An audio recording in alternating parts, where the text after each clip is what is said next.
একই রকম বেগুনি খেতে খেতে আর ভালো লাগছে না? তাহলে আজকের এই রেসিপিটি আপনার জন্য। আসসালামু আলাইকুম, কেমন আছেন সবাই? যে যেখান থেকে আমার ভিডিওটি দেখছেন সবার জন্য রইল অনেক অনেক শুভেচ্ছা ও ভালোবাসা। তৈরি করার জন্য আমি এখানে 150 গ্রাম কিমা নিয়েছি, মুরগির মাংসের কিমা।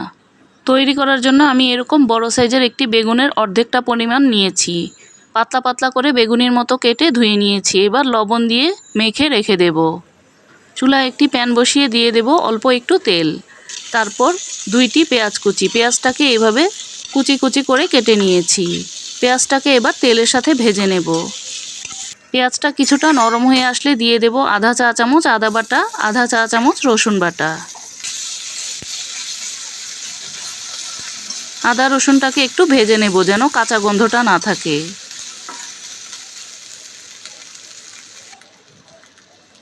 দিয়ে দেব স্বাদ মতো লবণ।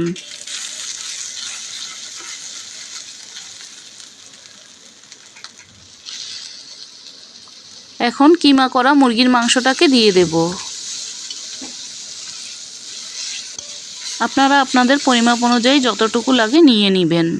এবার দিয়ে দেব আধা চা চামচ হলুদের গুঁড়া, আধা চা চামচ লাল মরিচের গুঁড়া,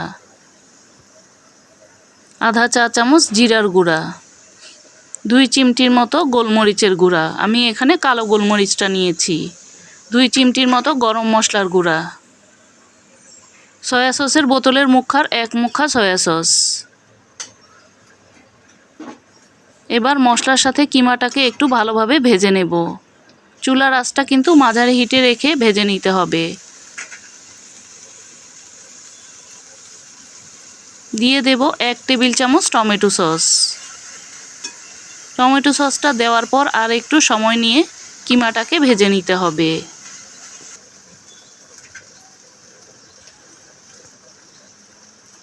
দিয়ে দেব একটি কাঁচামরিচ কুচি। এটা হতে কিন্তু সময় লাগবে না, কারণ মুরগির বুকের মাংসগুলো কিন্তু তাড়াতাড়ি সিদ্ধ হয়ে যায়। এখন কিমাটাকে আমি একটি বাটির মধ্যে ঢেলে ঠান্ডা করে নেব।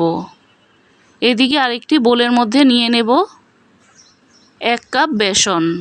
বেসনটাকে চালনি দিয়ে চেলে নেব।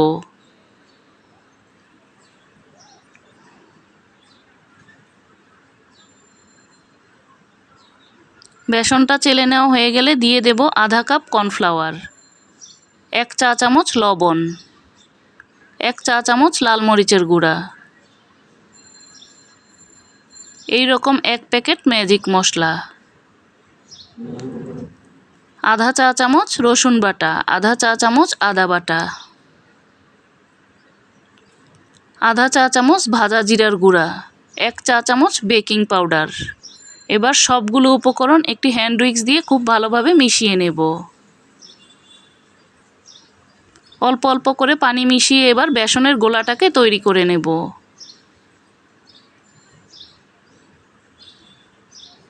একবারে বেশি পানি মিশালে কিন্তু এটা পাতলা হয়ে যাবে। অল্প অল্প করে পানি মিশিয়ে এই গোলাটাকে তৈরি করে নিতে হবে।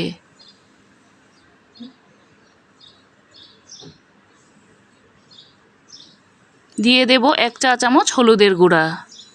হলুদের গুঁড়াটা দেওয়ার পর খুব ভালোভাবে মিশিয়ে নিতে হবে। বেসনের গোলাটাকে একটু সময় নিয়ে সুন্দরভাবে ফেটিয়ে নিতে হবে। এখন দেখতে এরকম হয়েছে।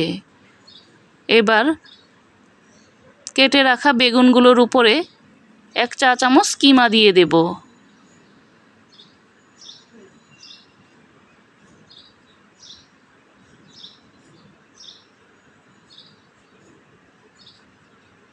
তারপর এভাবে করে মুড়িয়ে নেব, দেখেই বুঝে নেবেন কিভাবে করছি। আমি আরও একটি করে দেখাচ্ছি।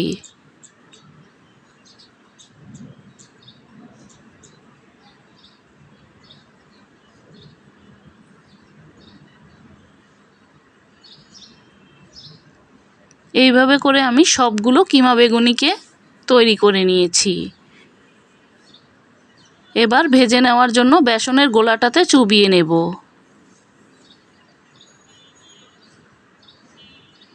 চুলায় একটি প্যান বসিয়ে তেলটাকে আমি ভালোভাবে গরম করে নিয়েছি।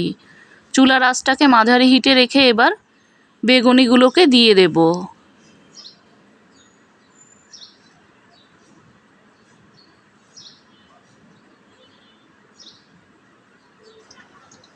উপর থেকে এভাবে করে তেলটা দিয়ে দেব যেন উপরের অংশটা কাঁচা না থাকে। তারপর খুবই আলতো হাতে উল্টে দেব।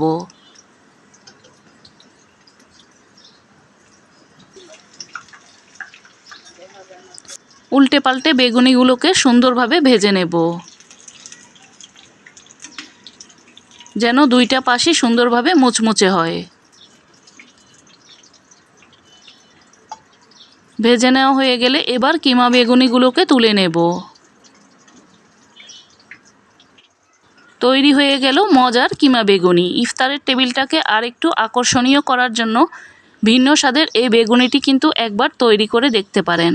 সবাই কিন্তু ভীষণ পছন্দ করবে। প্রতিদিন একই রকম জিনিস খেতে যখন ভালো লাগে না তখন এইভাবে ট্রাই করে দেখতে পারেন। আবারও দেখা হবে নতুন কোনো রেসিপি নিয়ে।